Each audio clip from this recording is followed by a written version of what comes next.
Hello and welcome to the walk-off, everybody. I'm Scott Belford. This is the Friday show. So happy to be joined by baseball Jen Smith.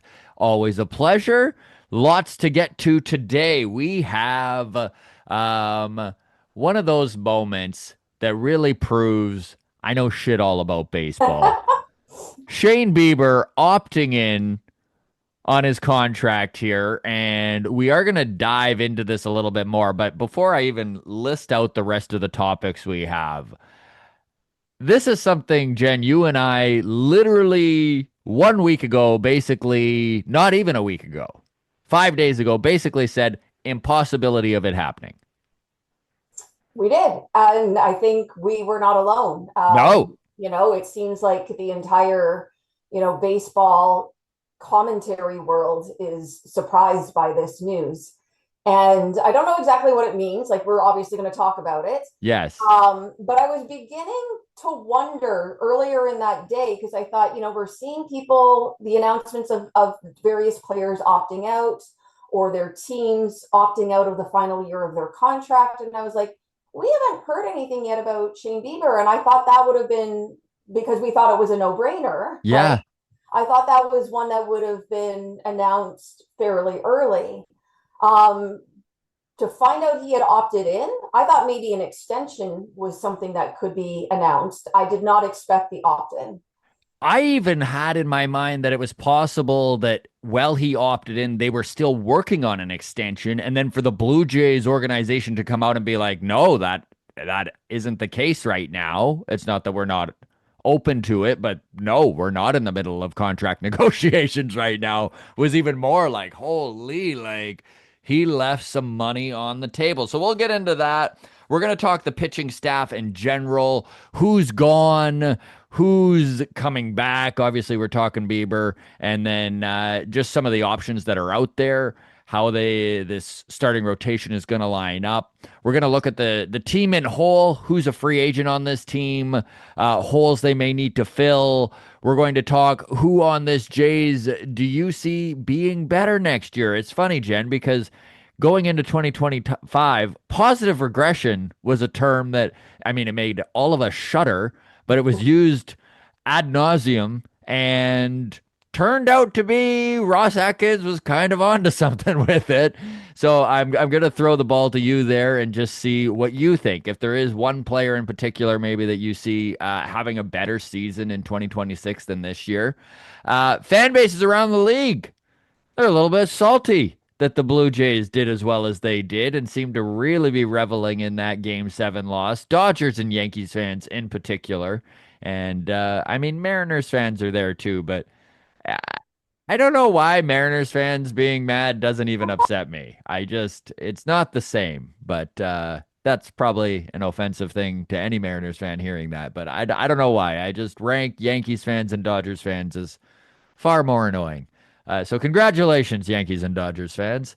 Buck Martinez says he wants to return. So I'm kind of there's not a ton to talk about there, but we can kind of gush over Buck a little bit at the end if we want to. So let's dive in. Shane Bieber.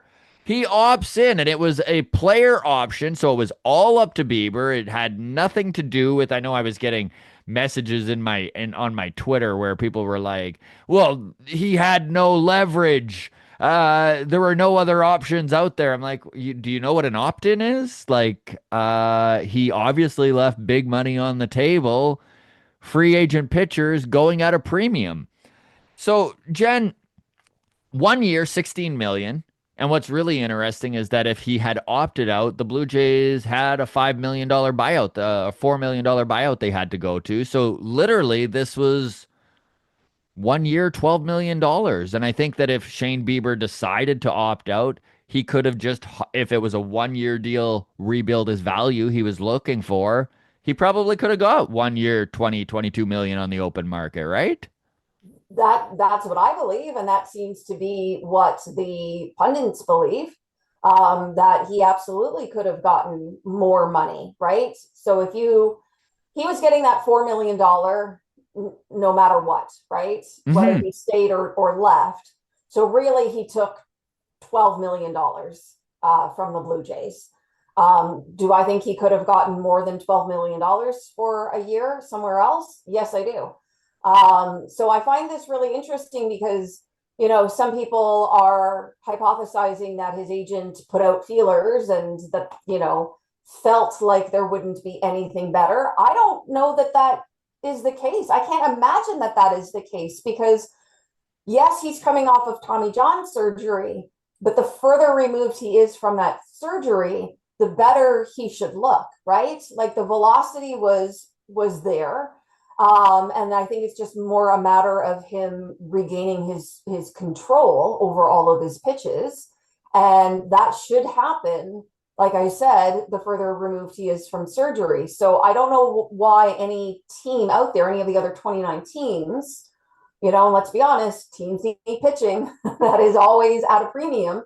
I can't imagine that, all 29 teams were like, oh no, we can't possibly take a chance on Shane Bieber.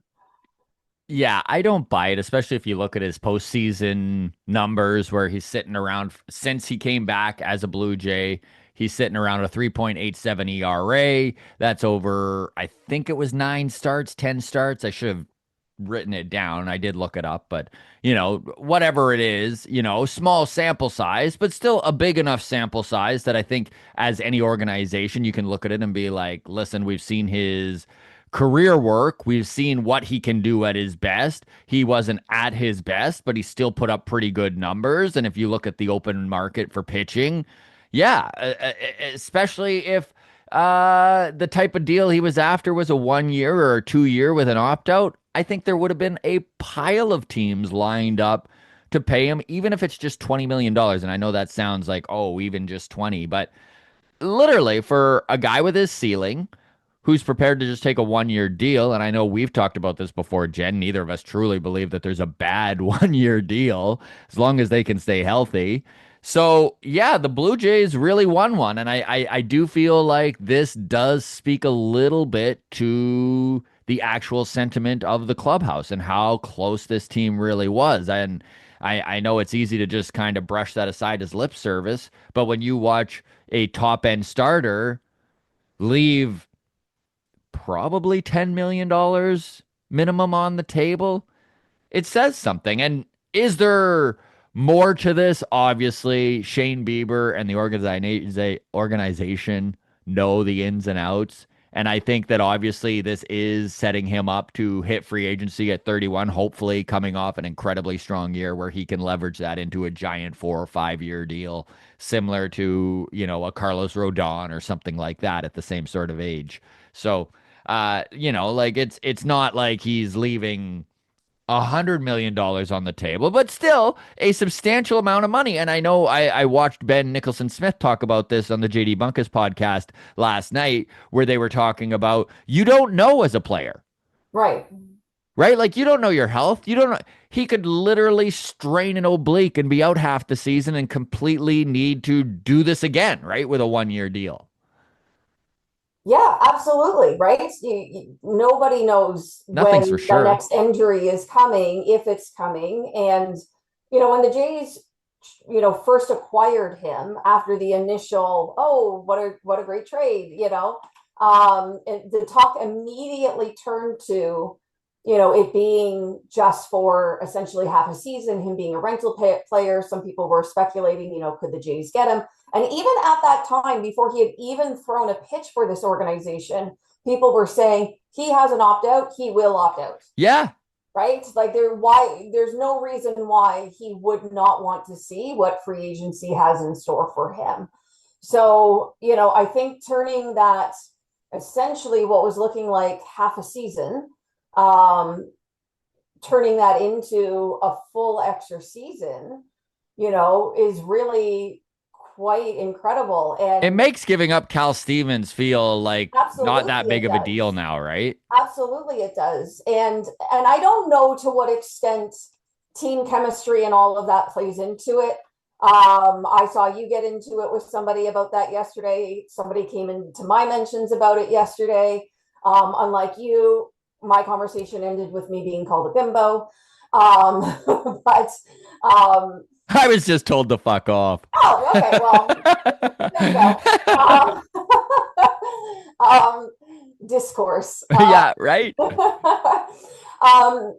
I don't think it played no role, No, right? Like if it it's had one of those intangibles. correct, I don't know to what extent it played a role, but it definitely factored in to the decision. I think what plays an even bigger role, which again is a good sign for the organization, is their medical facility, their coaching staff, and their medical staff, and how comfortable he is with working with them after coming off a Tommy John surgery, and where is he at headspace wise with the mental performance department and all of these. So I mean, every organization has these departments, every organization strives to be the best at that, but it does go a long way to show that, you know, a top end starter was prepared to take less to stay, not necessarily for those reasons, but I'm sure that had something to do with it.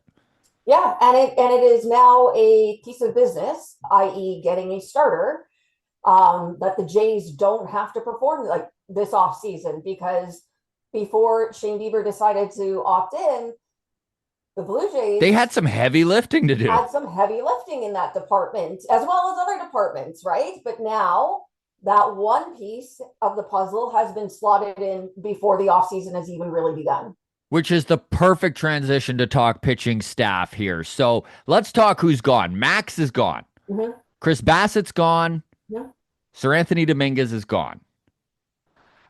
So basically, it does feel like the needs were two starting pitchers, probably one now with Bieber back in the fold. An infielder, whether that's Bo Bichette, whether it's an external free agent get, whether it's from within. You know, we did kind of watch them piece together the infield without Bo Bichette for most of the playoffs until the World Series, and it looked something like Addison Barger at third, slash Ernie Clement at third, Ernie Clement at second, slash Davis Schneider at second, Andres Jimenez at short, obviously, Vladdy at first, Ty France as your backup in that first base role.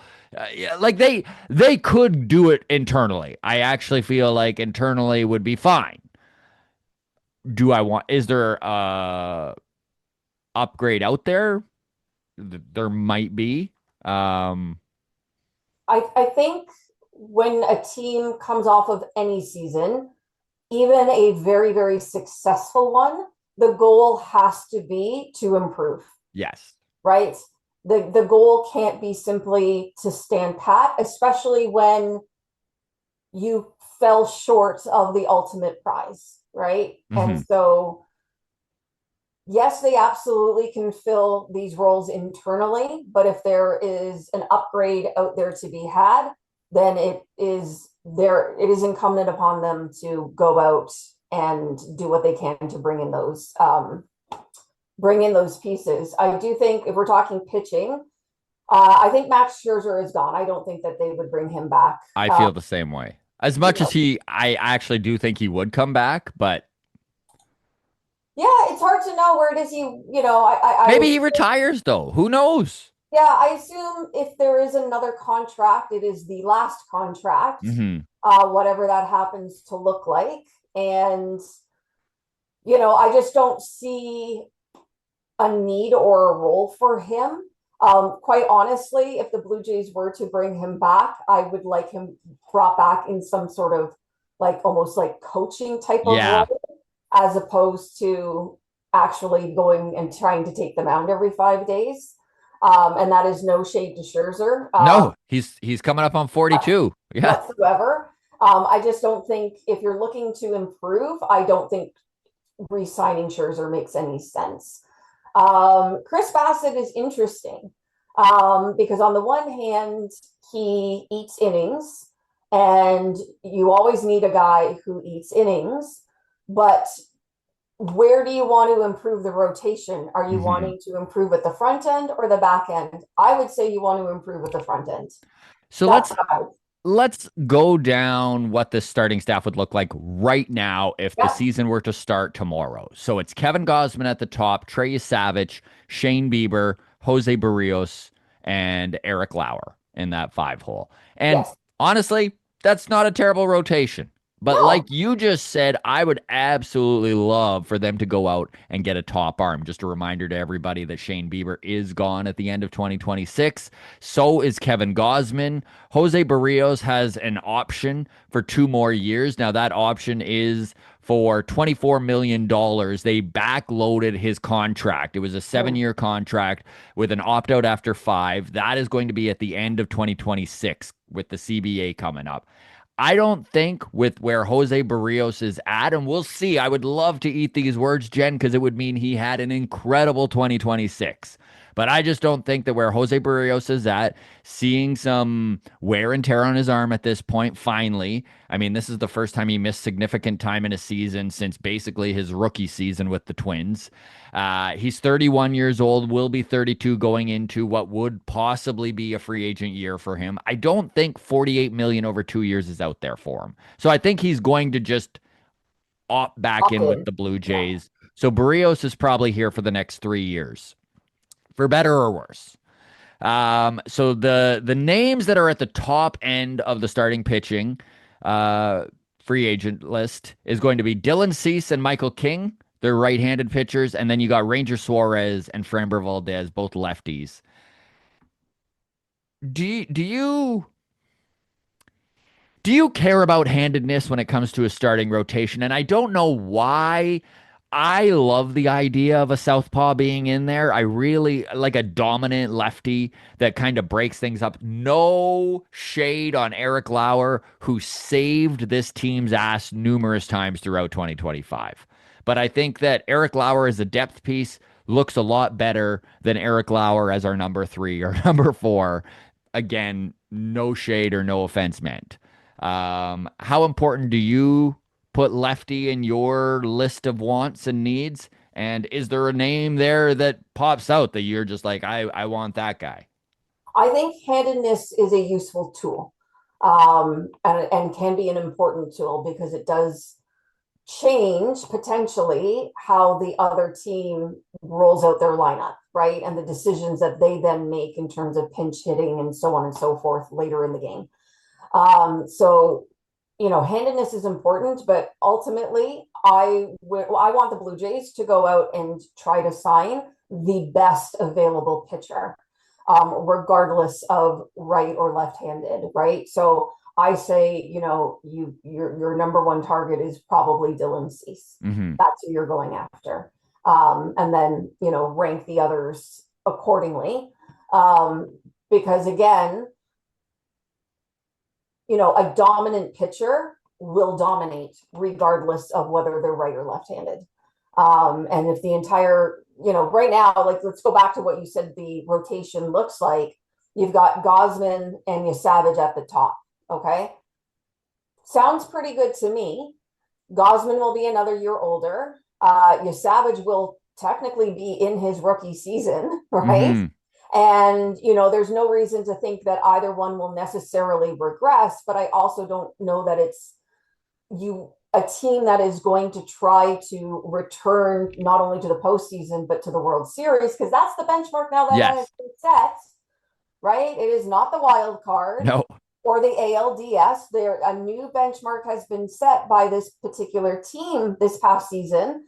So to me, you want to bump all those current guys down a slot and see if you can get yourself a start, a frontline starter. That's what I think. I think too that if the Blue Jays are going to spend big in free agency this year, starting pitching does seem to make the most sense. Put Bo Bichette aside. Yep. I think that's a kind of a different animal altogether, and I don't really count that in the free agent market because I do think that there's a lot of intangibles that would bode well for the Blue Jays to go hard after him. Um, Dylan Cease is going to be expensive, Mm-hmm. and you're going to need to give him term. Mm-hmm. But the Blue Jays were the top offer for Corbin Burns last year. And he chose for personal reasons to go to Arizona, family, taxes, all of that sort of thing. But the Blue Jays do have money and have shown willingness to spend it on starting pitching in the past. I mean, Kevin Gausman's a great example of that. I know that his deal looks like an absolute bargain now, 5 years after it being signed, but it was a top end deal at the time, right? It was one of the higher priced starting pitcher contracts handed out in 2021. And I think they're going to do it again for all the reasons we just stated, right? Bieber's gone, Gosman's gone.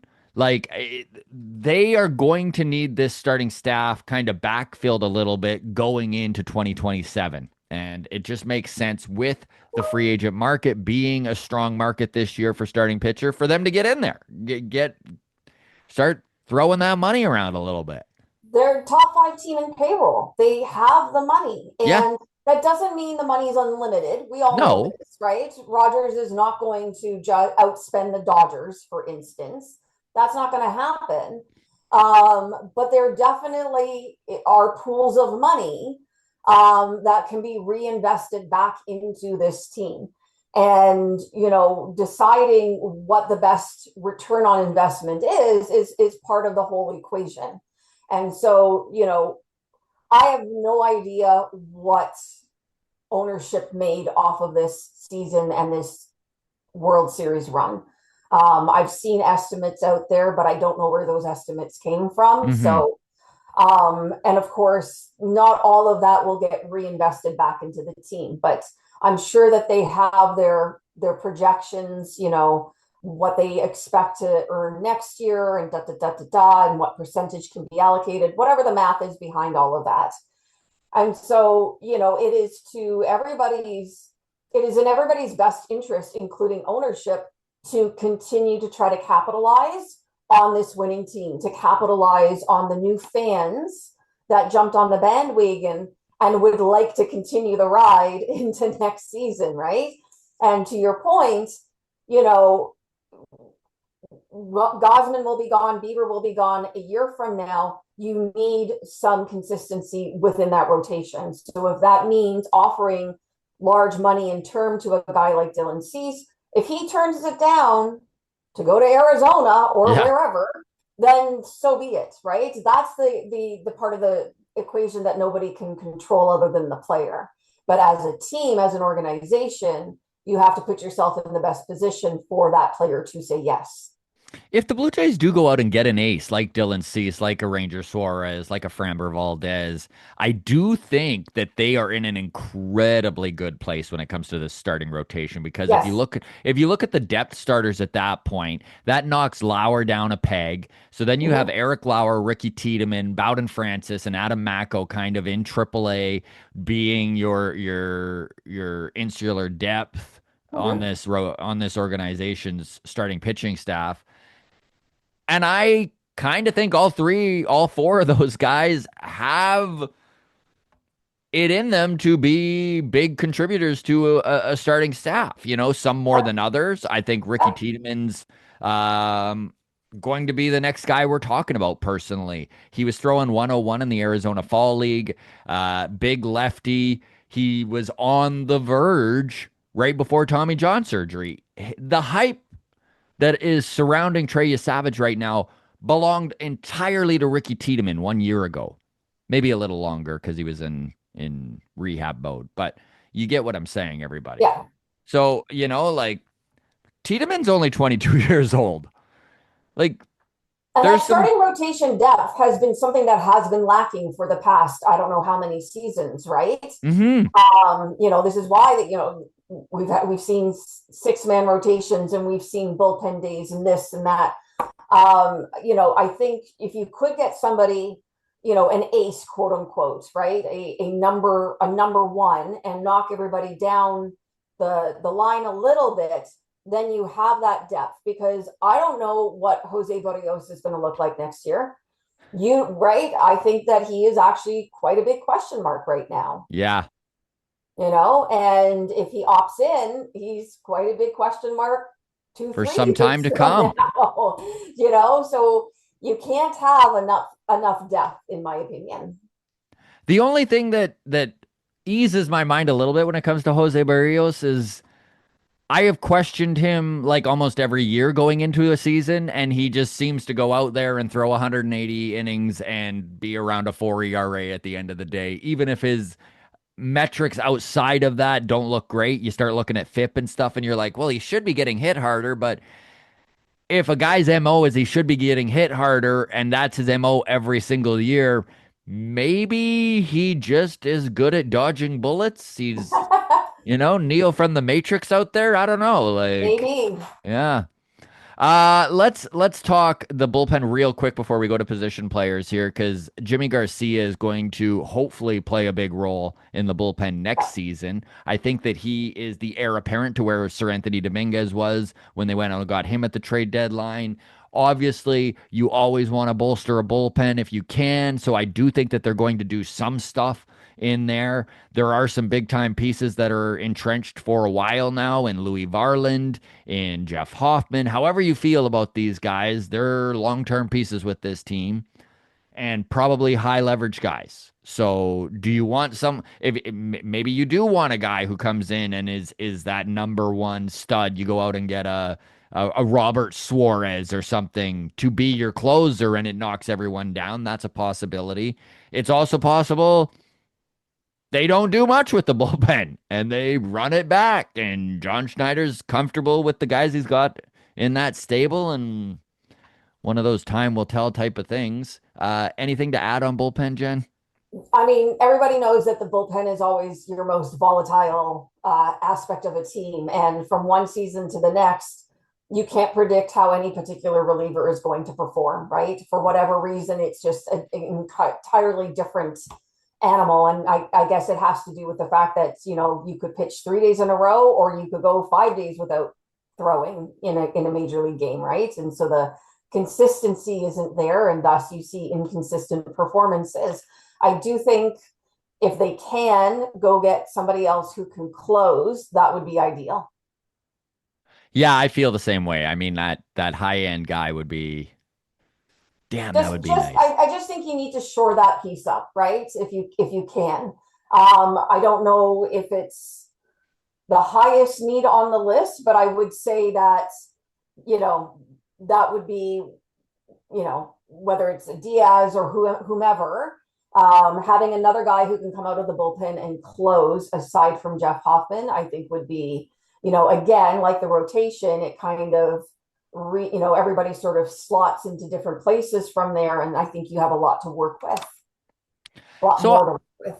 So on the position player side of things here, there's probably not a ton of work to be done. Obviously, Bo Bichette is the big question mark here and what happens with that. If he is gone, how do they infill that? Do they go the free agent route and bring in an infielder, or do we just watch them kind of infill from within? Do you have a preference? Well, let me ask you a question first, just more gut instinct than anything else. What do you think the odds are of Bo re-signing with this team? People are going to call me delusional, but I think it's like 70%. I actually feel like it's more likely than unlikely that he returns as a Blue Jay at this point. And what's really crazy is had you asked me this at the trade deadline, I would have said the complete opposite. I would have said 25, 30% he stays. It could be emotion Right. clouding my judgment here. What is your thought? What's your percentage? Where are you at on Bo? I have shifted on this. I shifted on Vlad numerous times because I have absolutely no idea what anybody is thinking, Yeah. right? I thought for sure Vlad would want to see what was on the open market, a player of his caliber. He didn't, but it's not like he took a discount either, He sure did not. right? Like the money talks regardless. So he got what he wanted from the team that he said he wanted to stay with. And so obviously that made that a nice fit. Bo has also maintained that he wants to remain with Toronto for his career, that he wants to play with Vladdy for the remainder of his career. I don't doubt his sincerity in that, all things being equal, right? I think he would probably choose to, or likely choose to stay with this organization. They would have to offer him the money that he would get on the open market, right? And so, I'm sure that the Blue Jays, like, they've known that this day was coming for years now. And they signed Vladdy. They knew what that contract negotiation looked like and what it took to get it done.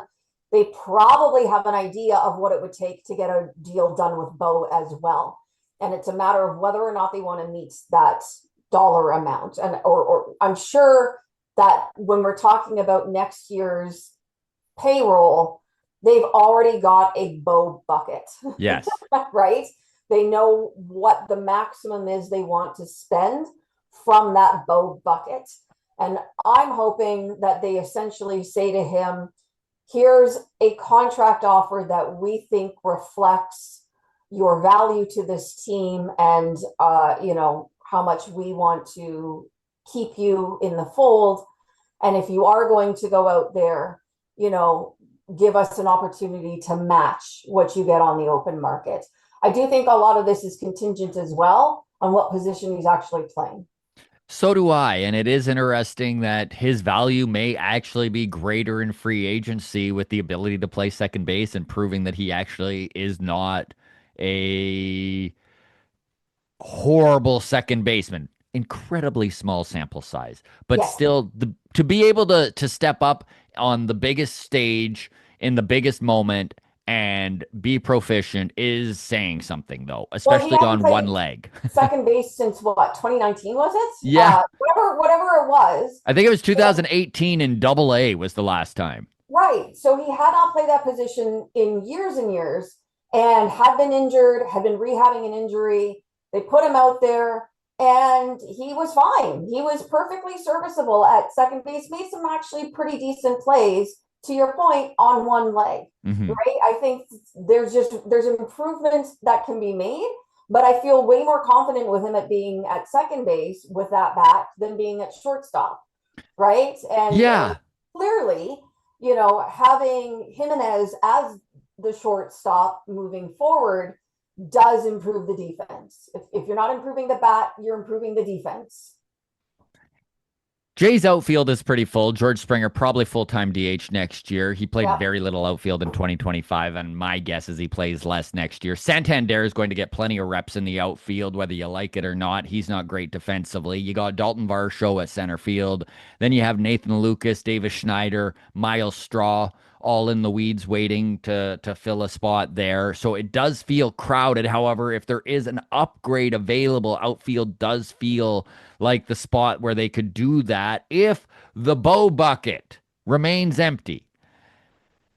Are the Blue Jays in on Kyle Tucker, or am I dreaming too big here? Dream big. Dream big. This is not a time for this organization to pull back, right? This is a time for this organization to say, like, look, we came inches away from winning the World Series and we're not going to regress now, right? We signed our $500 million man, Bieber's opted in, like Let's run it back, baby. Well, yeah, I mean, you're not running it back in the sense that you're bringing back every single player. No, I mean, run it back to the World Series. Right. You're running, and to do that requires some improvement, right? And Yes. and this team has the money to spend. So, I think when you're looking at, a Tucker, a Bellinger, like whomever, yes, you're aiming big, but that's the whole point of trying to win a championship, right? Is that, you're not setting your sights low in free agency. Will they spend that money? I don't know. We know that they've been in on pretty much every big name free agent the past 3 off seasons and, have made competitive offers to an awful lot of them. And I would expect this offseason to be no different. I think what puts them in a good position is that, for a really long time, the Blue Jays were the team that not only free agents didn't want to come to, but like were in people's no trade clauses, right? And for a myriad of reasons, all of which I completely understand. But when you see this team go from worst to first, and come that close to winning the World Series and all of the vibes that came out of it, I think that that plays a role. Like, I think if you know a guy like Max Scherzer and you take him at his word and you're like, hey, Max, like, tell me about your time in Toronto, I'm considering it or whatever. I think that they're going to hear nothing but positive things. It's intangible. How much does it factor in? I don't know, but it's not zero. It's not zero, and the Blue Jays have money. We are running out of time here, so let's get to positive regression. Obviously, Anthony Santander is the easy answer He that is the easy answer. Yeah. I had written down. Do you have anyone else in mind that you can see taking another step forward? Well, I'm just going to touch on him for a second Sure. because unless they can find a trade partner and eat some of that money, I think we're going to see an awful lot of Anthony Santander in the field next year because they're not going to sit that money on the bench. And No, I've seen a lot of people suggest that others like Clement or whomever are going to get playing time over Santander. That's not going to that's happen. wild. You're No. not paying him that money to sit on the bench. So he has to be the guy who demonstrates positive regression. He has to be. Hmm. Like, I don't know. I know he's the low hanging fruit, to use a Blue Jays vernacular, to pick. Um, but he is also mine. I hope that Springer can continue to show what he demonstrated this past off season. I have no idea. I do think being a DH, I think he played something like 80 fewer games in the outfield last season compared to the season before. We know he was still injured. Whatever that intercostal muscle injury is, they sort of suggested he's been relatively banged up for a while. Can Springer find a way to put up similar numbers as he did to this past season? No, I get that. And another name here that I don't know if I'd put all my money on him regressing in a positive fashion. I know there's people who hate when I say that. Just why can't you just say they got better? Uh, One guy who Ross Atkins gets in my brain, and I'm just like positive regression. Uh, Addison Barger's an Yeah. interesting. Addison Barger's an interesting guy to bring up here because he had such a strong playoffs, and he is going to have a chance to play an entire season. Where they play him is going to be interesting because I do really like him in right field, although we Mhm. just talked about how full and busy this outfield is, and it feels like he fits better at third base. Any thoughts on where Addison Barger fits in? And can you see Addy being that 25, 30 home run guy who Yeah, he is was like, the next guy I was going to bring up because I yeah. see him as being, another power bat in this lineup potentially, if he can continue to improve. And we saw him make some very good defensive plays out in right field. Where he plays next season, or where he plays the majority of his time, I guess, depends on who they are able to sign in the offseason. And then, to your point, there's a lot of players who can play a lot of different positions. And so you're going to sort of shuffle the deck depending on who you can actually get. But one way or another, he has a role to play. And this is also a very, very small sample size. But we did see moments of, you know, like, Jimenez in the postseason had his moments. Hmm. And we all know that he is glove first. We all know that he's never going to be, the guy coming up to the plate that you want to see in a big moment or anything like that. But it would be really cool if he could, whatever he had sort of tapped into, you know, Yeah. No, that's a yeah, really good point, Jen. I do wonder, does Andres Jimenez has it in him to hit 15 like bombs in a just year? a Like, can little he bit run? more, right? I, Yeah. I I do feel like he can run into some, and I do feel like he can be a offensive contributor. I mean, Yeah. I'm not talking off the charts, No, but no, maybe no. like a 101 OPS plus, right? Like, can he just be average or slightly above? I think it's in him. If, He's 26. if he could be while playing elite defense, okay, Yeah. I think you'll take that. I know that we are really short on time. I know you've got to go. You've got kids' minds to shape here. Tyler Heineman, Mm-hmm. 1.5 wins above replacement. He hit 290 over 61 starts in the regular season. Literally the absolute most you could have asked for from a backup catcher. And I know there's people out there who feel like there needs to be an upgrade at backup catcher. I think it's within reason to expect Tyler Heineman to regress. But if you get literally the exact same production out of whoever you bring in, that's a win, right? Yes. Yeah. Yes, it is. Yeah, I think so. I think I've said it a couple of times. I was wrong about Alejandro Kirk. There you Hmm. go, everybody.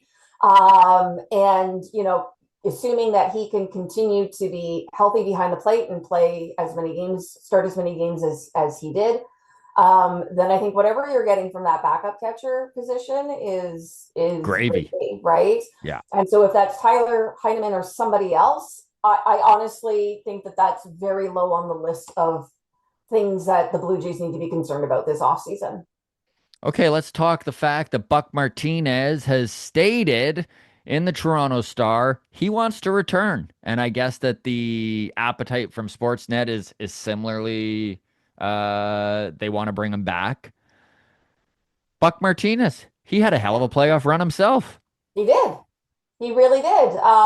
And, a lot of people wanted him to throw the first pitch in one of the games. Like, that's Truly. how beloved he is amongst the fan base, right? And so, if he wants to come back, I hope he is able to do so. I wish nothing but the best for Buck. I hope he's doing well, and I hope he continues to do well. And I enjoy his color commentary, quite frankly. Me too. I know just listening to the Fox broadcast, I am a homer, obviously, so I'm biased. But I really do enjoy Buck and Dan more than almost anyone out there. It's not that there aren't other very good broadcast crews that I quite enjoy. There are actually. There's quite a few out there. But Buck and Dan, I mean, we're lucky as Toronto fans.